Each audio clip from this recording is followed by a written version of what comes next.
get you. Okay, I think we're recording. Make a little video of me and my son wiring these gauges up on the S10 here, the green one. One that's got the big block that's been swapped in.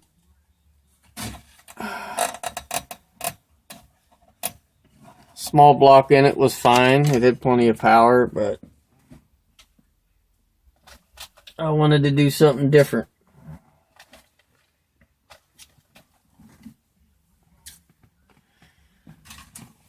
So we built a new dash, new gauge panel, all new gauges.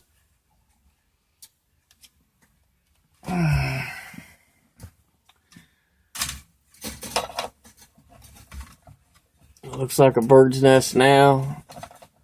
It won't when we're done.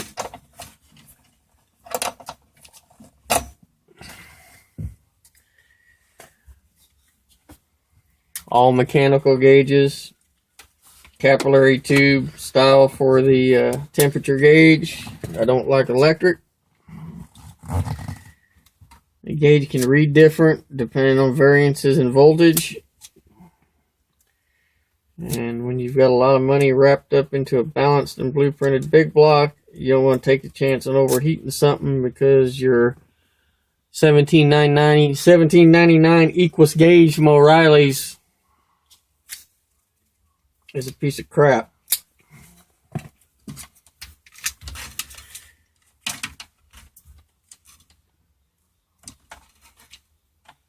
Oh, I clipped both ends of this one. Oh, that's why, because of 12 volt. Well, it's got to go hook to the fuse block. Oh, yeah. So it's got to have one on it. Fuse block's just right down there. I'm using the truck's factory fuse block strictly for the ignition and taillights and headlights.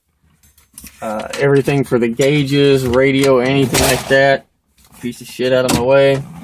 Any of the other stuff I'm using, I've got actually a marine watertight fuse block that is going to mount in the glove box for this.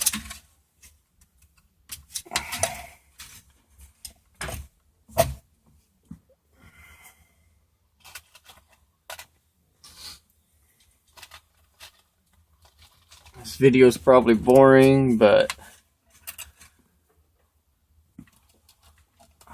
all you're doing is watching me, my hands. I've got actually doing this with my cell phone, and I've got it stuck between the rear view mirror and the roof of the truck on the forward facing camera, which I don't know how many megapixel it is. I know the back one's like, I think it's ungodly amount. 20 or something. The front one I think is a 12 or an 8. So hopefully it's giving you guys a decent video.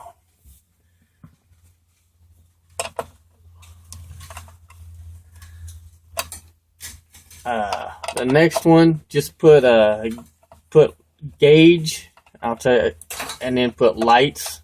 Okay. 12V. Okay. So that'll be the positive for the lighting. Because I'm going to have to run it down and hook it into the headlight switch. Okay.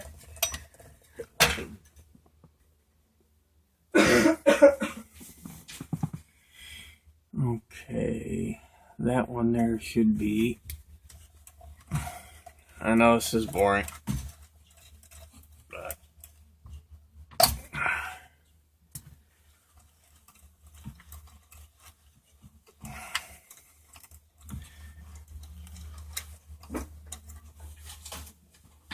these are actually, they're Sun Pro gauges, but they're not the cheapy ones like you see at Advanced Auto Parts. And these are the professional series.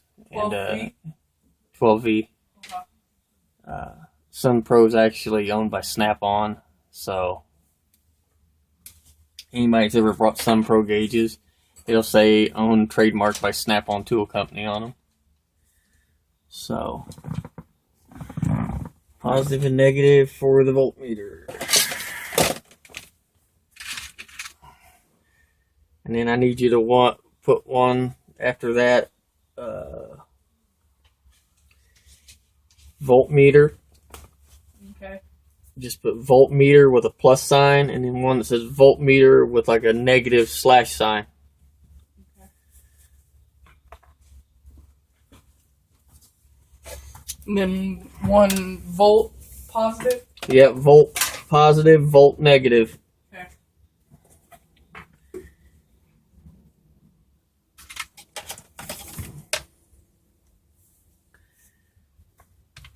I'll use that shorter wire for the ground for the lights because I can just ground it to the dash.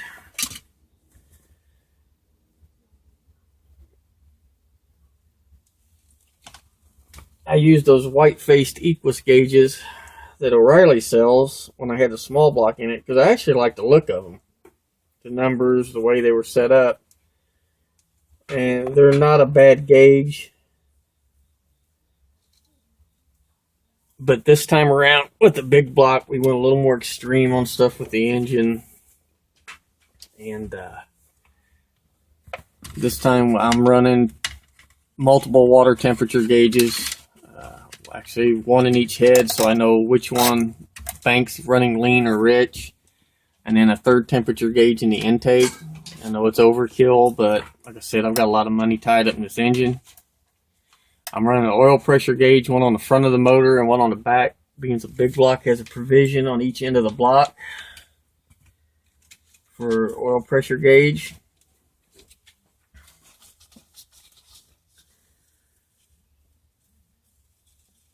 And then we also have a boost gauge. And everybody knows what boost is for. And no, that's not for a turbo.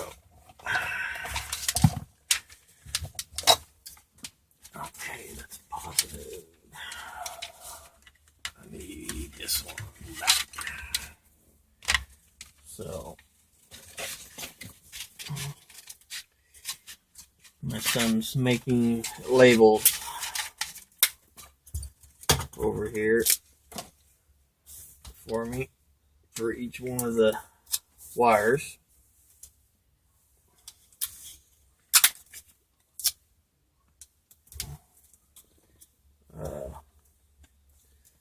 So I know what's what.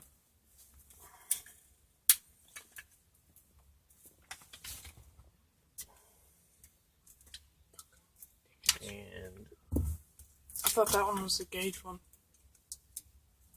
what? The one you're marking. No, that's voltmeter. Oh, okay. Positive side of the voltmeter. Because these all run, like I said, over to the glove box and into the fuse box for all the gauges. 91 for the negative side.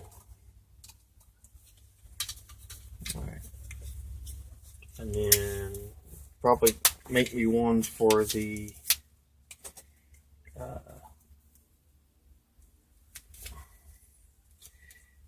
gauge negative. Gauge ground.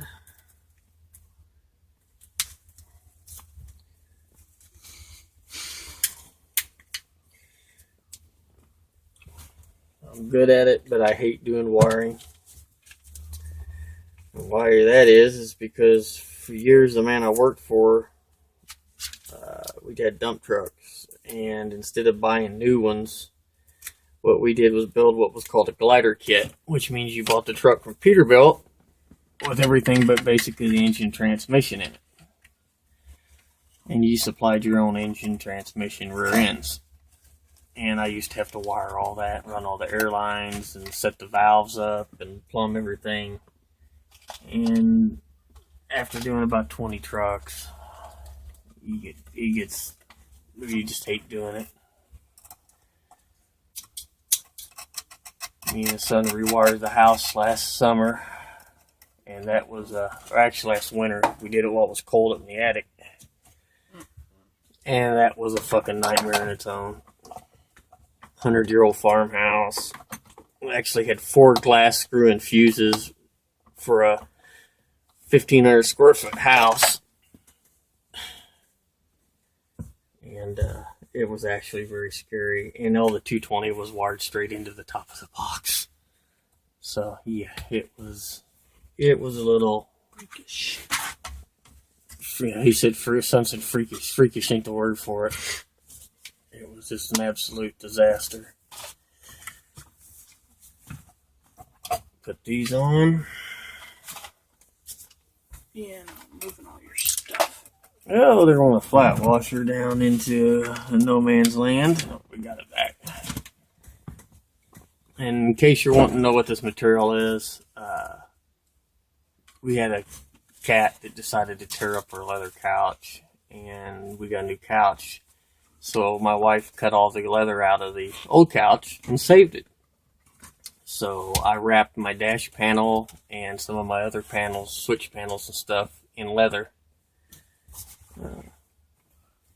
So that's why you see the leather. Yeah, you just dumped all my damn stuff. Here, just put it right there in a pile. Yeah.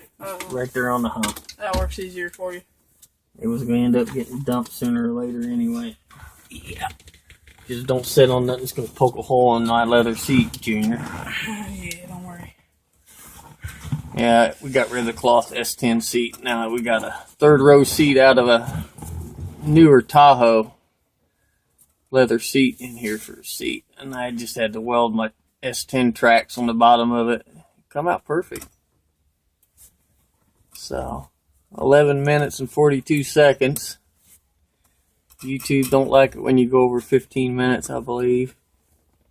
I'm not a hog profile channel, so.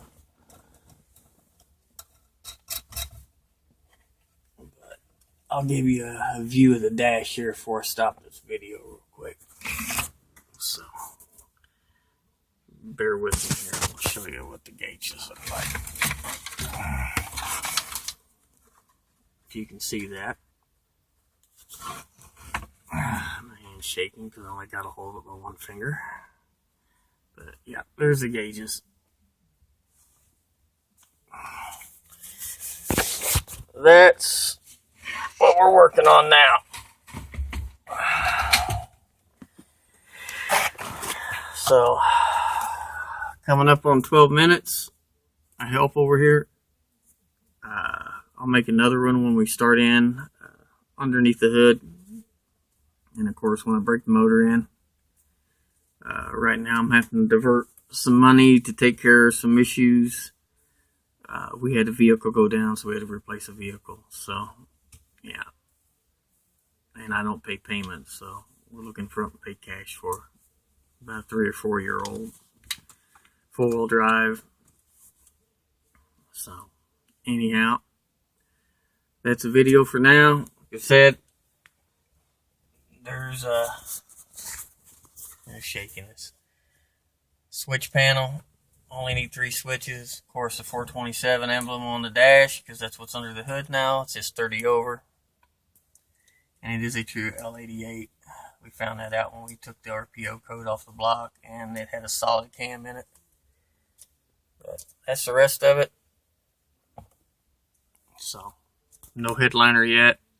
Gotta get the wife on that to make me one out of leather. So, that's all, YouTube. Later.